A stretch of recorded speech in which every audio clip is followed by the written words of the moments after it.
did. Hello everyone, hope everybody's doing great today. Appreciate those who watch this video. I hope you enjoyed it. Today we're talking about Spinal Tap 2.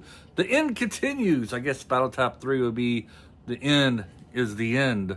Anyways, so let's get into Spinal Tap 2. Wow, scratch my eyeball. Sorry about that. All right, so we go 40 years since the first Spinal Tap came out, but Spinal Tap 2 takes place 10 to 15 years after they stopped touring, I guess. They kind of bring up like the headline here that at the beginning of the movie that, you know, the documentary of Spinal Tap kind of brought them some popularity, so they was able to carry on for a few years. But then 15 years ago, being around 2010, they finally split up with some hard feelings, I guess you can say, at the very least. So where are they now? This is where it kind of touches upon, you know, each character's kind of doing their own thing. You know, Nigel, he's doing a cheese shop and selling guitars. Now he has a wife.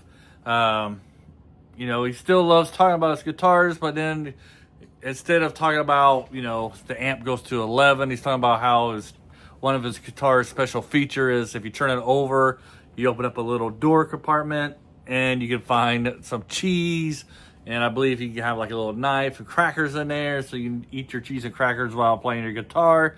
Don't really know how that works, but it works. So we get to find out where all the characters are, which is a pretty good start. And then we find out that their manager had a daughter, and she took over her father's management. And turns out that Spinal Tap owes her, or I guess it owes her, right? One more final gig. So she's trying to put together one last concert for Spinal Tap.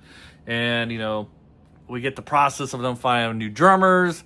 And, of course, they still got the curse. You know, some of the drummers, they ask, you know, they won't join the band because of the curse. And they were actual drummers from real bands. And unlike the first Spinal Tap, you do actually get real musicians on the show. You got Paul McCartney on here. He's in it for about 3 or 4 minutes. He has a pretty good fun part, you know. And, you know, after he kind of interrupts them during their practice session. It's not really practice. What do you call it? Practice? Yeah, rehearsals. While they're rehearsing for the songs, you know, he gives them some suggestions, and afterwards, you know, they talk about how pushy and bossy Paul McCartney was. And then Elton John has a longer part, and he's probably a little bit more funny in his things. You get 2 songs from Elton John singing Spinal Tap songs. It's pretty cool. Of course, you get the good old Stonehenge song there at the end, and Elton John's the one who sings it, which was pretty cool. And then they finally get the prop right for Stonehenge, but unfortunately it causes a massive accident of the movie at the end of the movie, which is hilarious how they do it and the reason why they do it, you know. I don't know, I don't really want to give anything away, but it would have been funny if in the end of the movie with all the band members would have died and the drummer would have been the only one who survived. That would have been like pretty cool irony, but they didn't go that direction with it. But that's how I probably would have went with it, you know, just because throughout the first 2 movies is always the curse of the drummer. And then at the end, you know, the band members die, but the drummer survives. Would have been pretty cool. Unlike the first movie, though, this one is not as quotable as the first movie. You know, the first movie had like a lot of great highlights to it. You know, like, you know, whether, you know, they're going rock and roll, trying to find the stage, or, you know, this goes to 11, you know, the amp, turn it up, and just, you know, where they are now, scenes, stuff like that. With the first movie, you had great scenes that you could quote all the time. The second one, maybe because I've only seen it once at this point, but there's not really one scene where, you know, I would really say it's not really quotable, I guess you would say. It's not very memorable either.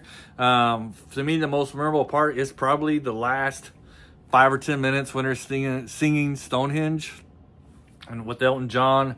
And then the hospital scene, seeing Elton John in a hospital was pretty funny because they're kind of carrying on that imagery that Elton John created for himself, big glasses, big feather hats, those big costumes. And then you see it in the hospital with his, I don't know, with how he is in the hospital. Anyways, overall though, I did have a good time watching Spinal Tap 2. I did have some laughs in there. And it's a pretty good movie. But I do feel like the first one, of course, is superior, maybe nostalgic. I don't know. But I feel like, even though I did enjoy the second one, just like the jokes weren't as memorable as the first movie. But overall, had a good experience. If you like the first movie, I do believe that you will enjoy the second movie. You still get the same jokes. Like I said, in the second one, this Nigel has the wife, and now Saint Hubbins, the lead singer, Hubbins. Him and his wife separated, and then you kind of got like the reversal animosity between. Now you have the lead singer not liking the lead guitarist spouse, and then the first movie always felt like it's more like a Nigel documentary. This one kind of revolves more around Michael McKean's character, Saint Hubbins. Is that right, Saint Hubbins? Anyways, kind of revolves around him more. He has more of the one-on-one interviews, I feel like, and but overall, enjoyed it. Had some good laughs. Let me know, did you guys like Spinal Tap 2? The end continues. Do you think it carries on the band's journey pretty well, I guess you could say, or should people stay away from it? Let me know below in the comments. Have a great day. Bye.